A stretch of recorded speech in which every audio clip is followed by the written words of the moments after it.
반갑습니다. 수요 예배에 나오기가 참 힘든데요. 그리고 귀한 예배 잘 나오셨고요. 나오셔서 은혜 받는 시간 되었으면 좋겠습니다. 오늘 본문의 말씀으로 믿음의 장애가 되는 탐욕이라는 제목으로 사도행전 강의 47번째 시간을 갖도록 하겠습니다. 여러분, 바울이 살던 시대에 고대 도시에는 그 도시들마다 섬기는 우상들이 늘 존재를 했습니다. 3차 전도 여행의 핵심 장소가 에베소다, 이렇게 이제 말씀을 드렸는데요. 이 에베소에도 어김없이 정말 중심이 되는 우상이 있었는데, 그 우상은 오늘 본문에도 등장하는 아데미라고 하는 우상입니다. 이 여신은 이 아데미라고 하는 여신은 이제 여성의 이제 성을 상징하는 이제 이 우상인데, 이 아데미는 특별히 풍요와 다산을 의미하는 어떤 우상입니다. 그래서 옛날에 이제 고고학적으로 이제 이런 유물들을 보면 이 아데미 어떤 이제 우상이 종종 사진으로 나오는데요. 보면 풍요를 상징하는 그런 어떤 의미의 이런 이제 상징적인 모양을 하고 있습니다.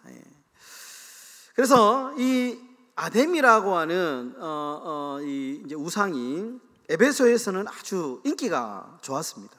그래서 이 아데미 우상을 중심으로 해서 사람들이 많은 수입을 얻는 그런 수익 구조를 가지고 있었고요. 아데미 우상을 만들고 수출하고 이제 이 아데미를 중심으로 해서 정말 많은 사업을 그래서 주요 사업의 수입원이 이 아데미였다라는 것입니다. 그런데 이제 바울이 에베소에 들어와서 이제 복음을 전하면서 문제가 발생하기 시작합니다. 인간이 만든 우상과 조각품은 그거는 신이 아니다.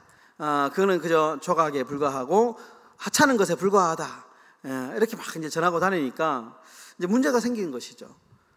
그러자 이제 아데미 관련 사업가들이 이제 위기감을 느끼고 막 이제 소요를 일어나기 시작합니다.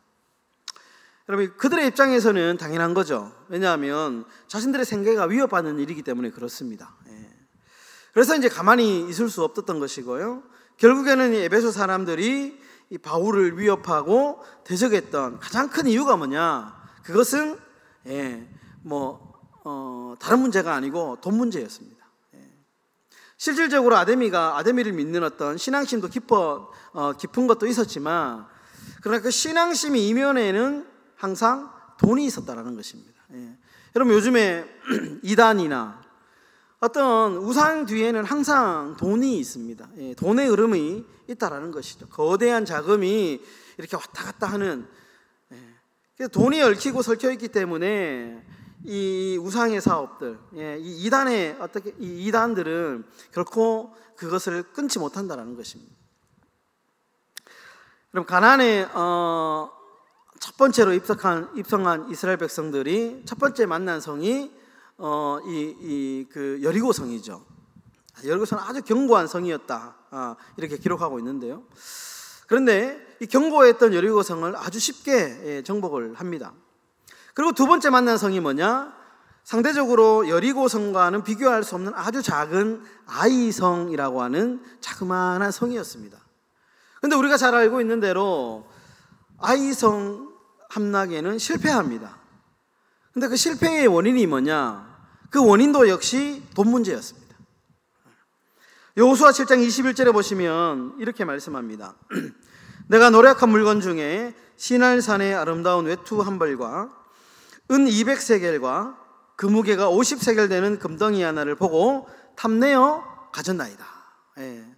그러니까 지금 이제 아이성의 패배를 이제 추적해서 범인을 이제 막 추적하다가 보니까 아간이라고 하는 사람이 알고 보니까 아이성 이 여리고성 전투에서 뭔가를 이렇게 훔친 거예요. 그러니까 그 여호수아 7장 21절에 보시면 금덩이 하나를 보고 탐내었다. 욕심이 생겼다. 재물에 대한, 돈에 대한 욕심 때문에 결국에는 아이성 전투에서 패배를 하게 된 것입니다. 아간의 돈 욕심이 결국 문제를 일으킨 겁니다. 여러분 욕심 없는 사람 없습니다. 다 사람이 욕심이 있죠. 모든 사람은 다 욕심을 갖고 있습니다. 뭐 식욕이 있어야 되고요, 성욕이 있어야 되고요, 물욕이 있어야 되고, 명예욕, 성공욕, 어느 정도 이 욕심이 있어야 됩니다. 그런데 이 욕심이 이제 탐심으로 넘어가는 경계가 뭐냐? 성경은 욕심이 탐심으로 넘어가는 경계가 하나님이 허락하지 않은 것을 가지려고 할 때에 욕심이 탐심이 된다, 이렇게 얘기합니다. 누구나 다 사람은 욕심이 있습니다. 당연히 있어야 되고요. 그러니까 이 욕심의 근원은 사람이 살아가는 데 필요한 욕구들입니다. 식욕이 있어야 밥을 먹잖아요.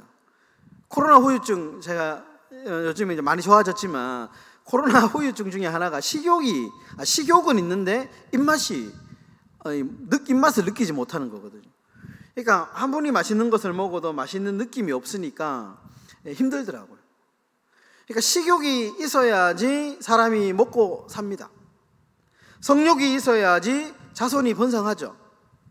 명예와 성공에 대한 마음이 있어야지 성취감을 가지고 그렇게 인생의 어떤 삶의 만족감을 느끼며 살아가는 겁니다.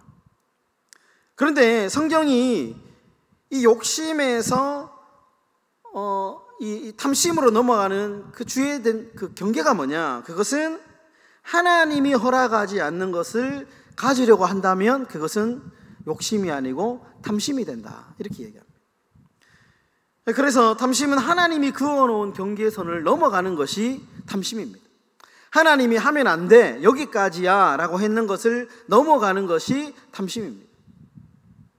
여러분, 특히 탐심 중에 가장 위험한 탐심이 있는데요, 그것은 돈에 대한 탐욕입니다. 사람이 여러 가지 탐욕을 부릴 수 있는데 그 중에 가장 위험하고 경계해야 될 탐심이 뭐냐? 그것은 돈에 대한 탐심, 돈 욕심입니다. 여러분, 돈에 대한 탐욕을 가장 잘 정리한 성경 말씀이 어디냐 하면 마태복음 6장의 말씀입니다. 마태복음 6장 19절에 예수님께서 이렇게 말씀하십니다.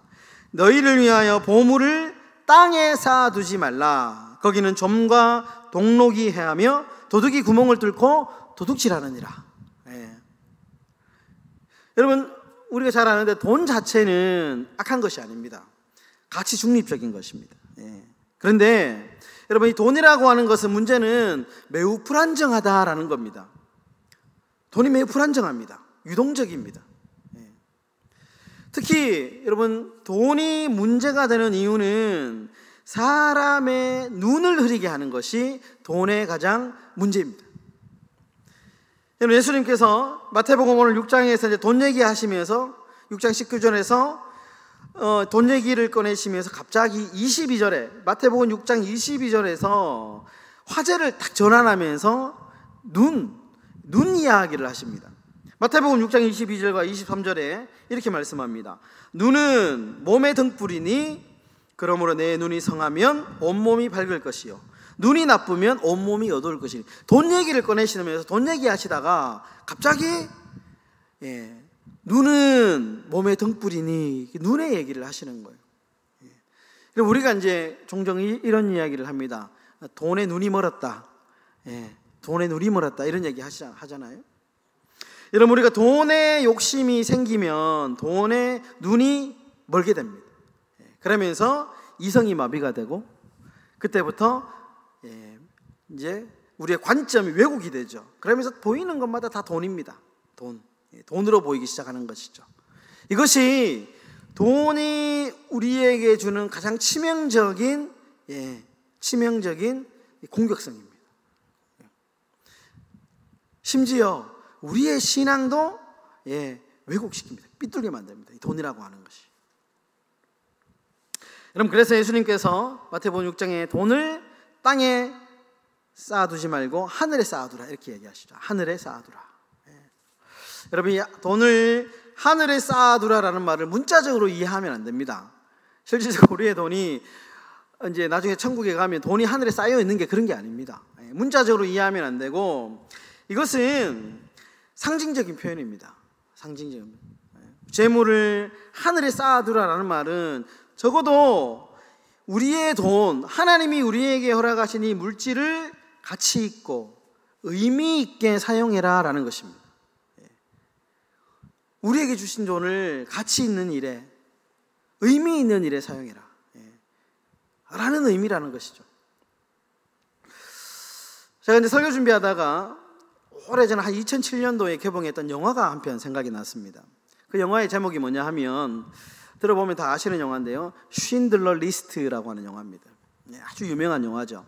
스티븐 스필버그라고 하는 아주 유명한 감독이 이제 만든 영화인데요, 이 영화는 이제 세계 2차 대전에 쉰들러라고 하는 독일의 한 사업가가 이제 그 유태인 학살의 현장에서 그 유태인을 구출해내는, 독일인을 막 속여가지고요, 작전을 짜가지고 그 유태인들을 구출해내는 이야기입니다.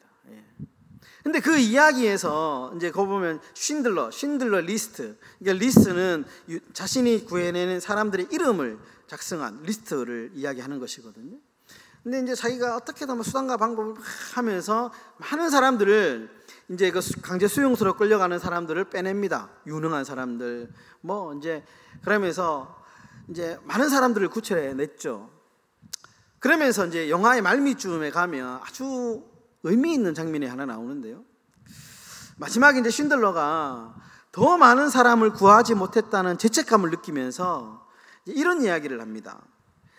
이 손에 낀 금반지를 팔았더라면 한 사람이라도 더 구할 수 있었을 텐데, 이런 얘기합니다. 그리고 자기가 입던 이 외투, 고급 외투, 이 외투를 팔았더라면, 이 외투를 처분했더라면 이 돈으로 한 사람이라도 더 살릴 수 있었을 텐데, 이렇게 얘기합니다. 자기가 타고 다니던 자동차를 보면서 이 차를 팔았더라면 한 사람이라도 더 구할 수 있었을 텐데 라면서 막 오열합니다. 아주 상징적인 장면이죠. 이제 영화의 마지막에 이제 자막이 이렇게 올라가면서, 실제로 그 쉰들러 때문에 이제 실화를 바탕으로 만든 영화니까요, 실제로 살아남은 생존자들이 이제 그 허연 백발을 한 노인들이 지팡이를 짚고 오기도 하고 휠체어를 타고 오기도 하면서 그 쉰들러가 묻혀있는 무덤에서 감사의 표시를 하는 장면으로 실제 사람들이, 그러면서 이제 영화가 끝을 맺습니다. 아주 상징적인 장면이죠. 제가 이 영화가 생각이 나는 것은, 정말 돈을 쓰려면 저렇게 써야 되지 않겠나, 정말 가치 있는 일을 한 사람이지 않겠습니까? 여러분, 돈을 가치 있게 쓰는 사람, 그런 사람이 하늘의 보물을 쌓는 사람입니다. 주의 나라와 여러분 주의 복음을 위해서, 우리의 핵심 사명, 핵심 가치를 위해서 우리에게 주신 물질을 쓰는 사람이 하늘의 보물을 쌓는 사람입니다. 저는 뭐 물려줄 돈도 없지만 우리 자녀들에게 혹시나 저에게 하나님께서 뭐 자녀들에게 물려줄 만한 뭔가를 주신다면, 뭐 그때 가서는 모르겠지만 지금은 물려둘 생각이 없습니다. 정말 그 주신 물질을 귀한 곳에 흘려보내고, 그런 마음, 정말 하나님이 우리에게 주신 이 물질을 하늘에 쌓는 방법은 의미 있는 일, 가치 있는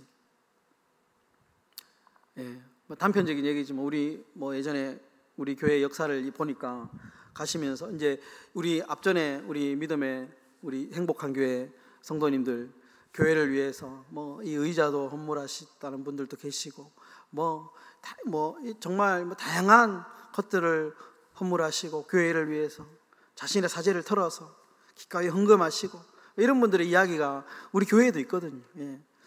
참 의미 있는 일을 하셨다, 하늘에 보물을 쌓으셨다라는 개인적인 생각을 해보게 됩니다. 그럼 말씀을 정리하겠습니다. 여러분, 이집트를 나온 이스라엘 백성이 이제 광야의 여정 가운데 재밌는 이름이 하나 있죠. 기브롯 핫다와. 제가 예전에 한번 이야기를 언급해 드린 적이 있는데요. 기브롯 핫다와 이름이 참 웃긴데요. 탐욕의 무덤이라는 뜻입니다.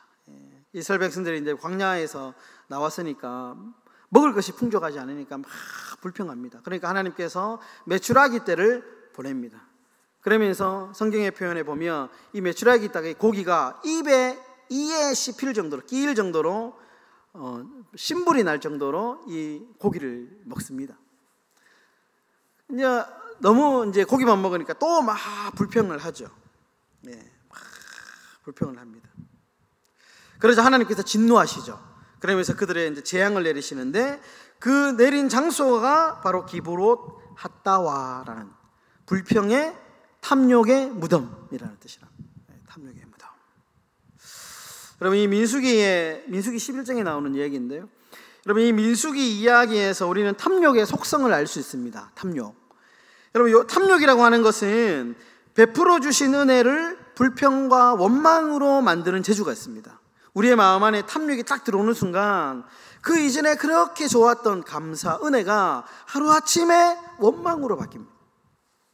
여러분 탐욕은 기적의 장소를 심판의 장소로, 은혜의 장소를 탐욕의 무덤으로 만드는 재주가 있습니다.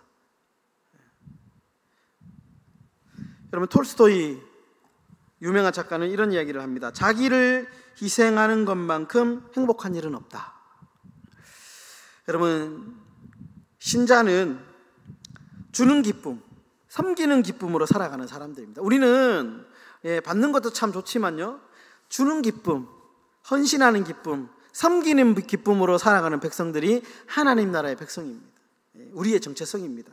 자기를 희생하는 것을 행복으로 생각하는 사람들이 바로 저와 여러분들의 삶의 정체입니다. 여러분 오늘 말씀 가운데 저는 이런 생각합니다. 우리가 탐욕에, 욕심에 사로잡혀서 더 많이 가지려고 하고 더 많이 벌려고 하고 이런 삶보다는 정말 좀 하나님이 우리에게 주신 것들을 섬기고 희생하고 베풀고 좀 가치 있는데, 정말 가치 있는 데에 우리의 시간과, 제가 종종 쓰는 그 문구가 있습니다. 우리의 시간과 물질과 에너지를 주와 복음을 위하여, 핵심 가치를 위하여 우리가 쓰는 인생이 되면 좋겠다. 우리의 시간과 우리의 물질과 우리의 에너지, 이것을 주와 복음을 위하여 쓴다면 우리의 보물이 하늘에 쌓인다. 얼마나 멋진 말씀입니까?